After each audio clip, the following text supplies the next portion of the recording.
ঢাকঢোলার উলুধ্বনির সাথে কল্পারম্ভ বিহিত পূজা, পুষ্পাঞ্জলি, ঘট বিসর্জন সহ অন্যান্য ধর্মীয় আচার সম্পন্ন করার মাধ্যমে শেষ হয়েছে শারদীয় দুর্গোৎসবের মূল আনুষ্ঠানিকতা।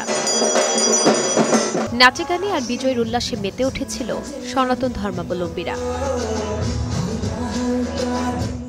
দশমী মানেই একদিকে যেমন বিষাদের সুর, অন্যদিকে ভবিষ্যতের প্রত্যাশা। দর্পণ বিসর্জন ও ঘট পূজার মধ্য দিয়ে দেবী দুর্গা মর্ত ছেড়ে দোলায় চেপে ফিরেছেন কৈলাসে।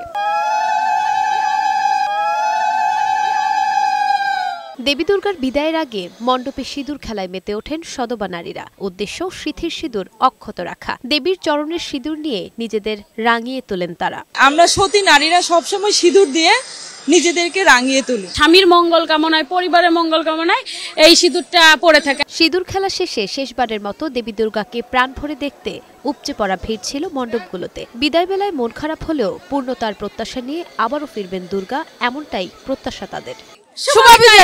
মা চলে যাওয়ার অনুভূতিটা তো সবসময় একটু কষ্টেরই হয়। আবার এক বছর হবে মা আসবে, মার জন্য সবার মঙ্গল করে, সবাই শান্তিতে থাকে, এই প্রার্থনাই করি। মা নিশ্চয়ই নতুন কিছু নিয়ে ভালো কিছু আমাদের জন্য নিয়ে আসবেন এবং এই বছরটা খুব ভালো কাটবে, সুখে কাটবে, শান্তিতে কাটবে। দুর্গার বিদায়ের মর্মস্পর্শী মুহূর্তে ভক্তদের প্রার্থনায় ছিল পরিবার পরিজন, দেশ ও জাতির কল্যাণ কামনা। বিসর্জনের সাথে সাথে মনের আসরিক প্রবৃত্তি, ক্রোধ, হিংসা, লালসা বিসর্জন দেওয়ার আকাঙ্ক্ষা জানান সনাতন ধর্মাবলম্বীরা। দর্পণ বিসর্জন ও সিঁদুর খেলার মধ্য দিয়ে শেষ হয়েছে শারদীয় দুর্গোৎসবের বিজয়া দশমীর মূল আনুষ্ঠানিকতা। প্রতিমা বিসর্জনের মধ্য দিয়ে এবার